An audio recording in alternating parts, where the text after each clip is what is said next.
जय श्री कृष्ण। भगवान श्री कृष्ण आखिर इस धरातल पर आ चुके हैं। आज है उनका आविर्भाव दिवस यानी जन्माष्टमी का महापर्व। आप सबको इस अत्यंत मंगलमय जन्माष्टमी पर्व की बहुत सारी शुभकामनाएं, जो मदन को भी मोहित करने वाले हैं। ऐसे हमारे नंद नंदन मदन मोहन का आज जन्मदिन है, यानी कि भगवान श्री कृष्ण का प्राकट्य दिवस, जिसे हम जन्माष्टमी के नाम से मनाते हैं। तो आज के इस अत्यंत पवित्र और सौभाग्यशाली दिन की प्रातः बेला में चलिए आज हम जन्माष्टमी की एक पौराणिक कथा का श्रवण करते हैं। और यह कथा है भगवान श्री कृष्ण के आविर्भाव यानी जन्म की कथा। ब्रह्म वैवर्त पुराण के मुताबिक भारतवर्ष में रहने वाला जो प्राणी श्री कृष्ण जन्माष्टमी का व्रत करता है, वह 100 जन्मों के पापों से मुक्त हो जाता है। इसमें संशय नहीं है। वह दीर्घ काल तक वैकुंठ लोक में आनंद भोगता है। फिर उत्तम योनि में जन्म लेने पर उसे भगवान श्री कृष्ण के प्रति भक्ति उत्पन्न हो जाती है। यह निश्चित है। अग्नि पुराण का कहना है कि इस तिथि को उपवास करने से मनुष्य कई जन्मों के किए हुए पापों से मुक्त हो जाता है। इसलिए भाद्रपद के कृष्ण पक्ष की रोहिणी नक्षत्र युक्त अष्टमी को उपवास रखकर भगवान श्री कृष्ण का पूजन करना चाहिए। यह भोग और मोक्ष प्रदान करने वाला है। जन्माष्टमी का व्रत करने से संतान प्राप्ति, दीर्घायु और समृद्धि की प्राप्ति होती है। अब आइए श्रवण करते हैं जन्माष्टमी की पावन कथा। देवराज इंद्र के आग्रह करने पर देव ऋषि नारद ने उन्हें श्री कृष्ण जन्माष्टमी की व्रत कथा बताते हुए इस प्रकार कहा। हे देवराज इंद्र, द्वापर युग की बात है। उन दिनों मथुरा में उग्रसेन नाम के एक राजा थे। स्वभाव से तो वह बहुत सीधे साधे थे। यही कारण था कि उनके पुत्र कंस ने ही उनका राज्य हड़प लिया और स्वयं मथुरा का राजा बन बैठा। कंस की एक बहन थी जिसका नाम देवकी था। कंस अपनी बहन देवकी से बहुत प्रेम करता था। देवकी का विवाह वसुदेव से तय हुआ तो विवाह संपन्न होने के बाद कंस स्वयं ही रथ हाँकते हुए अपनी बहन को उनके ससुराल छोड़ने के लिए तैयार हुआ। स्कंद पुराण के अनुसार जब वह अपनी बहन को छोड़ने के लिए जा रहा था, तभी एक आकाशवाणी हुई कि जिस बहन को वह इतने स्नेह से विदा करने स्वयं ही जा रहा है, उसी बहन का 8वां पुत्र हे कंस तेरा संहार करेगा। यह सुनते ही कंस क्रोधित हो गया तथा देवकी और वासुदेव को मारने के लिए जैसे ही आगे बढ़ा, तभी वासुदेव ने आगे बढ़कर कहा कि वह देवकी को कोई नुकसान न पहुंचाए। वह स्वयं ही देवकी की 8वीं संतान कंस को सौंप देगा। इसके बाद कंस ने वासुदेव और देवकी को मारने के बजाय कारागार में डलवा दिया। कारागार में डालते ही देवकी ने कुछ समय के बाद 7 संतानों को जन्म दिया। कंस ने सभी को एक एक करके जमीन पर पटक कर मार दिया। इसके बाद जैसे ही देवकी फिर से गर्भवती हुई, तभी कंस ने कारागार का पहरा और भी कड़ा कर दिया। अब तो कंस को इतना भय लगने लगा कि उसने कारागार के भीतरी दरवाजों में बड़े बड़े मजबूत ताले लगवा दिए। दरवाजे के बाहर दैत्यों और राक्षसों को पहरेदारी के लिए नियुक्त कर दिया। कंस हर प्रकार से अपने प्राणों को बचाने का प्रयास कर रहा था। एक समय सिंह राशि के सूर्य में आकाश मंडल में जलाधारी मेघों ने अपना प्रभुत्व स्थापित किया। भादो मास के कृष्ण पक्ष की अष्टमी तिथि को घनघोर अर्धरात्रि थी। उस समय चंद्रमा भी वृष राशि में था। रोहिणी नक्षत्र बुधवार के दिन सौभाग्य योग से संयुक्त चंद्रमा की आधी रात में उदय होने पर आधी रात के उत्तर एक घड़ी जब हो जाए तो श्रुति स्मृति पूर्णोक्त फल निसंदेह प्राप्त होता है। इस प्रकार बताते हुए देव ऋषि नारद ने देवराज इंद्र से कहा, ऐसे विजय नामक शुभ मुहूर्त में श्री कृष्ण का जन्म हुआ और श्री कृष्ण के प्रभाव से उसी क्षण कारागार के दरवाजे स्वयं खुलते चले गए। द्वार पर पहरा देने वाले पहरेदार राक्षस सभी मूर्छित हो गए। देवकी ने उसी क्षण अपने पति वसुदेव से कहा, हे स्वामी, आप निद्रा का त्याग कीजिए और मेरे इस 8वें पुत्र को गोकुल में ले जाइए। वहां इस पुत्र को नंद गोप की धर्म पत्नी यशोदा को दे दीजिए। उस समय यमुना जी अपने पूरे उफान पर थी। यमुना जी में भीषण बाढ़ आई हुई थी, किंतु जब वासुदेव जी बाल कृष्ण को एक सूप में लेकर यमुना जी को पार करने के लिए यमुना जी में उतरे तो उसी क्षण कान्हा जी के चरणों का स्पर्श होते ही यमुना जी अपने पूर्व स्थिर रूप में आ गई। किसी प्रकार वासुदेव जी गोकुल पहुँचे और नंद बाबा के घर में प्रवेश करके उन्होंने अपना पुत्र तत्काल उन्हें दे दिया। उस समय यशोदा मैया गहरी नींद में थी, तो उन्होंने नवजात कन्या को उनके पास से उठाया और अपना पुत्र नवजात कन्या की जगह पर रख दिया और वापस मथुरा में लौट आए। प्रातःकाल होने पर जब सभी राक्षस पहरेदार निद्रा से जागे तो कंस ने द्वारपालों से पूछा कि अब देवकी के गर्भ से क्या हुआ। इस बात का पता लगाकर मुझे बताओ। द्वारपालों ने कंस की आज्ञा को मानते हुए जब कारागार में जाकर देखा तो वहां देवकी की गोद में कन्या थी, जिसे देखकर द्वारपालों ने तुरंत कंस को बताया। किंतु कंस को तो उस कन्या से भी भय होने लगा, इसलिए वह स्वयं कारागार में गया और उसने देवकी की गोद से कन्या को छीन लिया और उसे एक पत्थर की चट्टान पर जैसे ही पटकने वाला था कि वह कन्या उसी क्षण श्री हरि की माया से आकाश की ओर चली गई और एक दिव्य ज्योति के रूप में बदल गई। उसने कंस से कहा, हे दुष्ट, मुझे मारने वाला तो गोकुल में नंद बाबा के घर में उत्पन्न हो चुका है और उसी से तेरी मृत्यु भी सुनिश्चित है। मेरा नाम तो वैष्णवी है। मैं संसार के कर्ता भगवान विष्णु की माया से उत्पन्न हुई हूँ। ऐसा कहकर वह माया स्वर्ग की ओर चली गई। उस आकाशवाणी को सुनकर कंस क्रोधित हो उठा।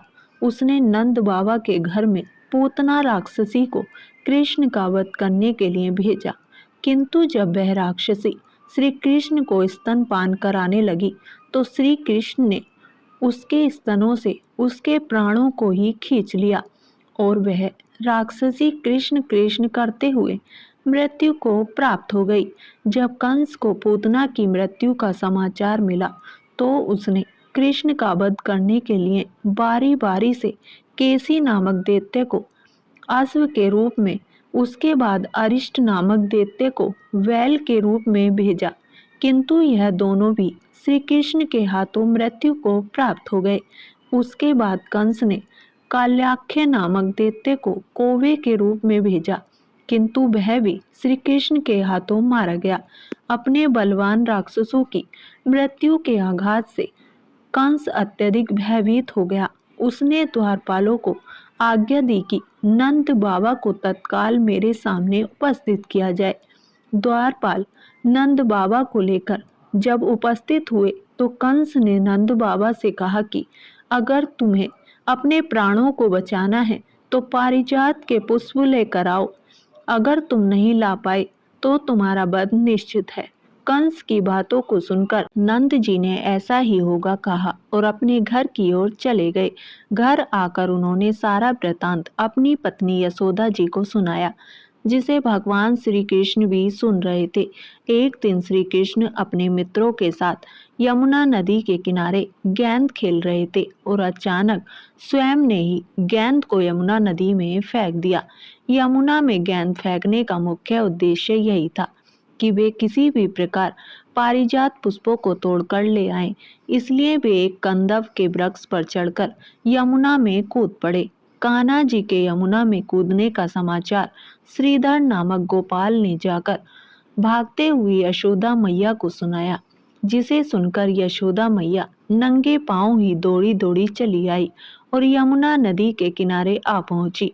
उन्होंने यमुना जी से प्रार्थना करते हुए कहा, हे यमुना मैया, अगर मैं अपने बालक को देखूंगी तो भाद्रपद मास के रोहिणी युक्त अष्टमी का व्रत अवश्य करूंगी, क्योंकि दया दान सज्जन प्राणी ब्राह्मण कुल में जन्म, रोहिणी युक्त अष्टमी, गंगाजल एकादशी, गया श्राद्ध और रोहिणी व्रत, यह सभी अत्यंत दुर्लभ व्रत हैं। हजारों अश्वमेध यज्ञ, सहस्त्रों राजसूय यज्ञ, दान तीर्थ और व्रत करने से जो फल प्राप्त होता है वह सब कृष्णाष्टमी के व्रत को करने से प्राप्त हो जाता है। यहाँ तक का वृतांत जानने के बाद देवराज इंद्र ने देवऋषि नारद से कहा, हे मुनियों, मैं श्रेष्ठ देवऋषि नारद यमुना नदी में कूदने के बाद उन बाल रूपी कृष्ण ने पाताल में जाकर फिर क्या किया, यह संपूर्ण वृतांत भी बताइए।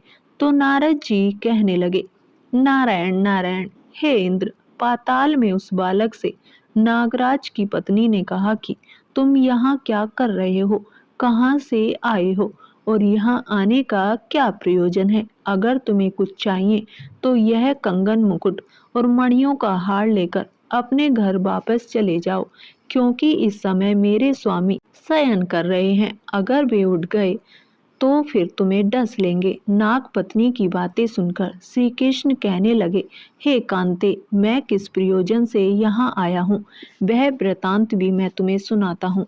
समझ लो, मैं कालिया नाग के मस्तक को कंस के साथ द्वैत में हार चुका हूँ और वही लेने मैं यहाँ आया हूँ।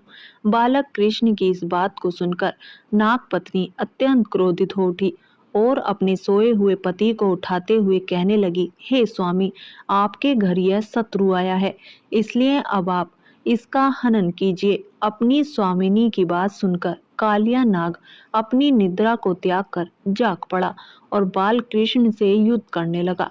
कुछ देर तक युद्ध करने के बाद श्री कृष्ण ने कालिया नाग को इस युद्ध में पराजित कर दिया। अब कालिया नाग ने भी भली भांति जान लिया कि मैं जिनसे युद्ध कर रहा हूँ वे तो साक्षात भगवान श्री हरि के अवतार श्री कृष्ण ही हैं। इसलिए उन्होंने श्री कृष्ण के चरणों में साष्टांग प्रणाम किया और पारिजात से उत्पन्न बहुत से पुष्पों को मुकुट में रखकर श्री कृष्ण को भेंट दे दिया। जब श्री कृष्ण चलने को तैयार हुए तो कालिया नाग की पत्नी कहने लगी, हे स्वामी, मैं कृष्ण को नहीं जान पाई। हे जनार्दन, मंत्र रहित, क्रिया रहित, भक्ति भाव रहित मेरी रक्षा कीजिए। हे प्रभु, मेरे स्वामी, मुझे वापस दे दीजिए। तब श्री कृष्ण कहने लगे, हे सर्पणी, दैत्यों में जो सबसे बलवान है उस कंस के सामने मैं तेरे पति को ले जाकर छोड़ दूंगा, नहीं तो तुम अपने घर को चले जाओ। अब श्री कृष्ण कालिया नाग के फन पर नृत्य करते हुए यमुना जी के ऊपर आ गए। फिर कालिया की फंकार से तीनों लोग कंपायमान हो गए। अब कृष्ण कंस की मथुरा नगरी को चल दिए। वहां कमल पुष्पों को देखकर यमुना जी के मध्य जलाशय में वह कालिया सर्प भी चला गया। इधर कंस भी हैरान हो गया और श्री कृष्ण प्रसन्न होकर गोकुल वापस लौट आए। उनके गोकुल वापस लौट कर आने पर उनकी मैया यशोदा ने तरह तरह के उत्सव किए। अब देवराज इंद्र ने देव ऋषि नारद से फिर पूछा, हे महामुनि, संसार के प्राणी बालक श्री कृष्ण के आने पर अत्यधिक आनंदित हुए। आखिर श्री कृष्ण ने क्या क्या चरित्र किया और क्या क्या लीलाएं दिखाई, वह सभी आप मुझे बताने की कृपा कीजिए। तब देव ऋषि नारद ने देवराज से कहा, हे देवराज, मन को हरने वाला मथुरा नगर यमुना नदी के दक्षिण भाग में स्थित है। वहां कंस का महाबलशाही भाई चाणूर रहता है। उस चाणूर से श्री कृष्ण के मल्ल युद्ध की घोषणा की गई। हे इंद्र, श्री कृष्ण और चाणूर का मल्ल युद्ध अत्यंत आश्चर्यजनक था। चाणूर की अपेक्षा कृष्ण बाल रूप में भी थे। भैरी शंख और मृदंग के शब्दों के साथ कंस और केसी इस युद्ध को मथुरा के जनसभा के बीच में देख रहे थे। श्री कृष्ण ने अपने पैरों को चाणूर के गले में फंसाकर उसका भी वध कर दिया। चाणूर की मृत्यु के बाद उनका मल्ल युद्ध केसी के साथ हुआ।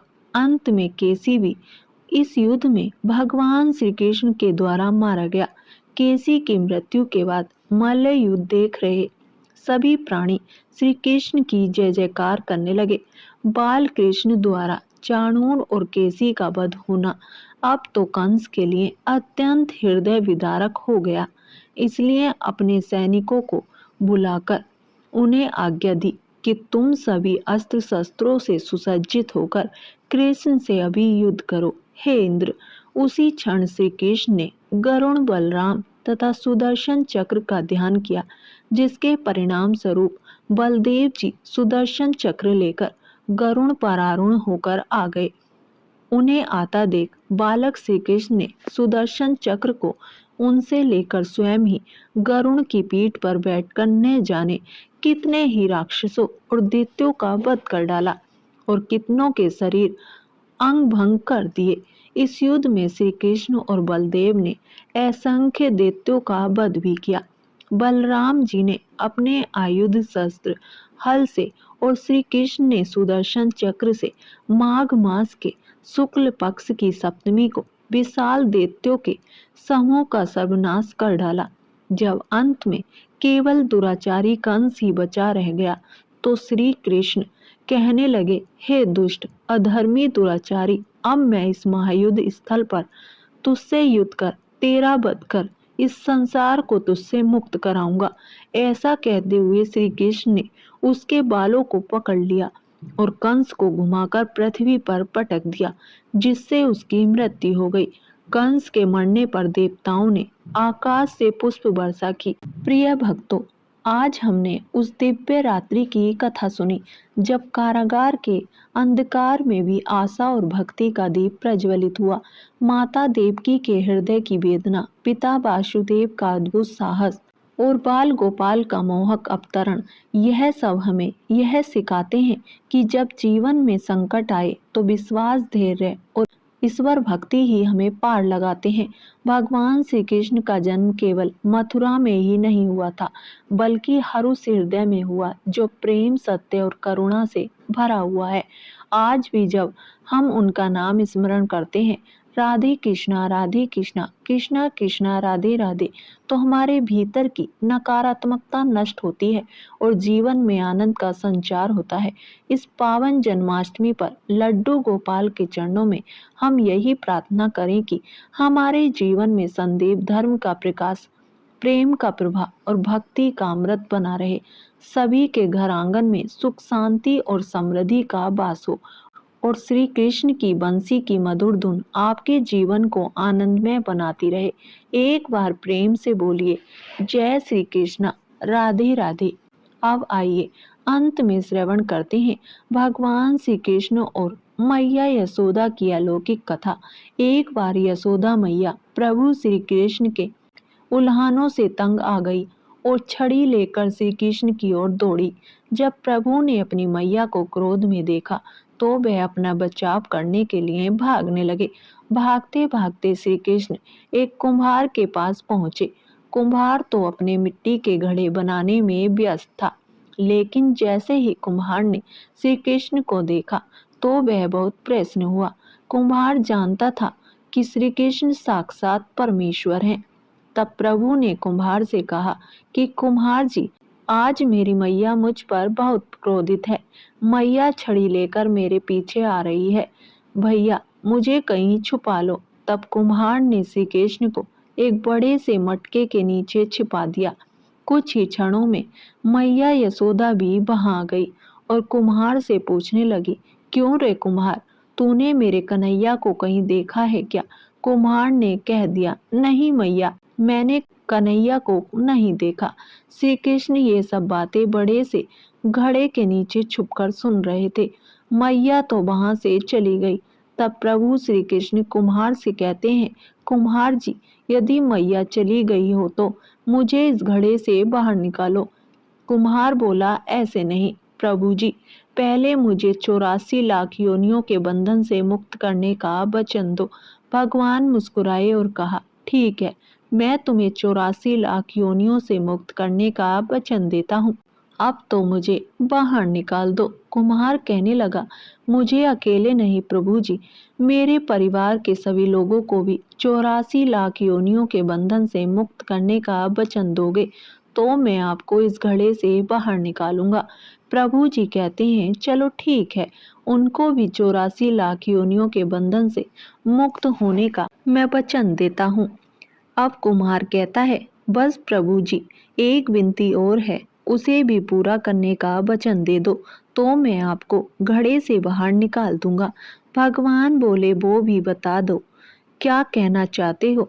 कुम्हार कहने लगा प्रभु जी, जिस घड़े के नीचे आप छिपे हो उसकी मिट्टी मेरे बैलों के ऊपर लाद के लाई गई है। मेरे इन बैलों को भी 84 लाख के बंधन से मुक्त करने का वचन दो। भगवान ने कुम्हार के प्रेम पर प्रसन्न होकर उन बैलों को भी 84 के बंधन से मुक्त होने का वचन दिया। प्रभु बोले अब तो तुम्हारी सब इच्छा पूरी हो गई, अब तो मुझे घड़े से बाहर निकाल दो। तब कुम्हार कहता है अभी नहीं भगवान, बस एक अंतिम इच्छा और है, इसे भी पूरा कर दीजिए। और वो ये है, जो भी प्राणी हम दोनों के बीच के इस संवाद को सुनेगा उसे भी आप 84 लाख योनियों के बंधन से मुक्त करोगे।